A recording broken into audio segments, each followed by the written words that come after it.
अंधा और बहरा सरकार है और ये इस सरकार से इस राज्य में भला होने वाला नहीं है। जैसे युवाओं के साथ जिस तरह से उन्होंने छल किया कि हम 5 लाख नौकरी देंगे, हम बेरोजगारी भत्ता देते हैं, वर्तमान सरकार हेमंत जी हर मोर्चे पर वो विफल हो। सोरेन परिवार ने ग्रामीणों को पीने का पानी भी उपलब्ध नहीं करा पाया। सरकार ने, इस सरकार के अधिकारी ने सेना को नहीं छोड़ा तो क्या हम लोगों को छोड़ा होगा?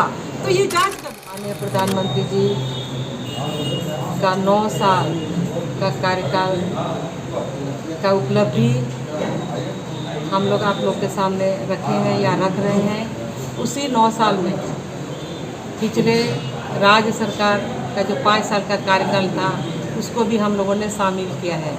हम यहाँ बोल सकते हैं माननीय प्रधानमंत्री जी ने देश स्तर में कोई ऐसा चीज़ नहीं छोड़ा जो हम इसीलिए बोले, आस्था से लेकर रक्षा तक हम बोले, चाहे हम उसको सीमा का बात करें, चाहे हम राम मंदिर का बात करें, उन्होंने देशवासियों को एक उपहार स्वरूप दिया है या सीमा को सुरक्षित करने का काम किया है।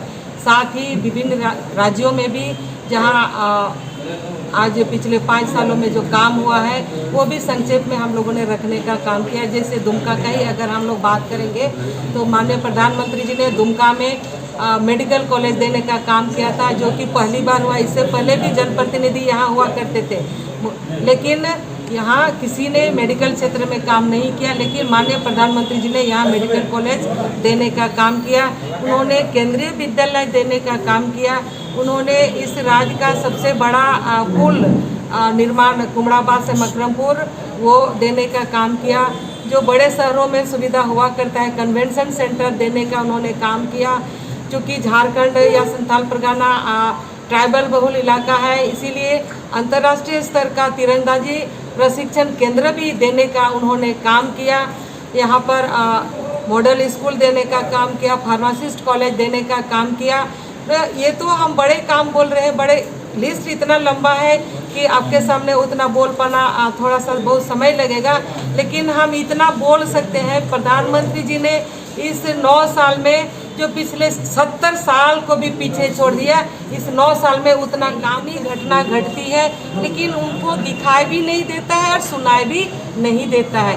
इतना भ्रष्टाचार है तो उन्हें दिखाई भी नहीं देता है और सुनाई भी नहीं देता है। तो हम कह सकते हैं ये अंधा और बहरा सरकार है और ये इस सरकार से इस राज्य में भला होने वाला नहीं है। हर व्यक्ति हर वर्ग असुरक्षित है।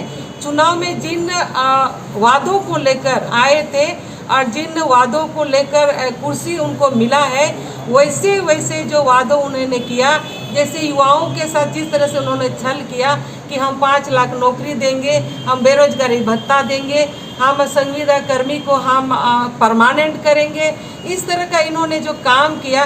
3 लाख का हम प्रधानमंत्री आवास देंगे, हम पेंशन 3000 देंगे, इस तरह का जो जगह जगह पर इन लोगों ने कहा, दिग्भ्रमित करने का, बरगलाने का काम किया और आज उसमें से एक भी काम वो नहीं कर पाए। तो हम कह सकते हैं वर्तमान सरकार हेमंत जी हर मोर्चे पर वो विभिन्न क्षेत्र के लोगों ने सोरेन परिवार को सर आँखों पर बैठाया, लेकिन 39 सालों में सोरेन परिवार ने ग्रामीणों को पीने का पानी भी उपलब्ध नहीं करा पाया। और इस 4 या 5 साल, चूँकि 5 साल मिला है हम लोगों को, तो इस 5 सालों में चूँकि आप सोरेन परिवार बोल रहे हैं तो सोरेन परिवार पूरा संथाल परगना में हावी है, तो हमको उसी हिसाब से बोलना होगा। इस 5 साल में हम लोगों ने आदिवासियों को किस तरह से आगे बढ़ाए उसके लिए हम लोगों ने काम किया है। आप गांव-गांव तक चापाकल देने का हम लोगों ने काम किया। जहां पर हमारे आदिवासी समाज के लोग हैं वहां पर हम लोग जो सोलर टंकी वाला पानी देने का काम किया। लीटीपड़ा में 217 करोड़ से लागत से जो पानी लाने का काम हम लोगों ने किया। जो हम अमर शहीद बोलते हैं, हमारे वंशज भगवान बिरसा मुंडा जी हैं, हमारे पूर्वज सिद्धो कान्हू फूलो झानो चांद भैरव जी हैं, और उनके उनके जैसे तमाम झारखंड के जो शहीद हैं उनके लिए एक हम लोगों ने रांची में बनवाया है, या राज्य में जो भी बड़ा योजना चाहे पुल का बात आप बोल रहे हैं, तो पैसा तो भारत सरकार ही देती है। और वो माननीय प्रधानमंत्री जी का 9 साल का बड़ा उपलब्धि ही हम लोग मानते हैं, क्योंकि केंद्रीय विद्यालय केंद्र का ही है और ये पुल बड़ा है, क्योंकि 200 करोड़ लगभग 194 करोड़ का योजना था, तो बिना भारत सरकार का यह संभव नहीं हो पाया था। लेकिन हाँ, ये जरूर है कि उस कार्यकाल का जो दुमका विधानसभा का प्रतिनिधित्व उस समय हम कर, इस सरकार के अधिकारी ने सेना को नहीं छोड़ा, तो क्या हम लोगों को छोड़ा होगा? तो ये जांच का विषय है। क्या मामला?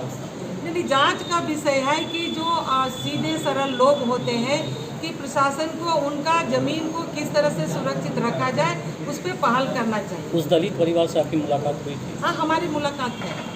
क्या कहा था तो उन्होंने कहा था, कहाँ पर है मैडम जमीन? ये उसको सर क्या बोलते हैं, झपाड़ पुल ना क्या बोलते हैं उसको, पुराना नाम हमको याद है। उसके बगल में एक बड़ा सा सीमेंटेड रॉड जैसे क्या बोलते हैं, उससे बाउंड्री किया गया है, और वो ज़मीन का विषय है। वो दलित लोग बोलते हैं ये हमारा ज़मीन है, इसीलिए हम बोले ये जांच का विषय है। तो आप इसको लेकर क्या आगे हम लोगों डिमांड ने कहा कीजिएगा? था कोर्ट में जाने के लिए, और शायद वो लोग कोर्ट गए भी हैं। नहीं, अगर मान लीजिए एक बीजेपी नेता होने के कारण क्या आप इसकी जांच की मांग करेंगे? हाँ जी, एक बार फिर से जांच की इसकी मांग करेंगे? नहीं, हम लोगों को पता है न्यायालय में, यह मामला जो है न्यायालय में।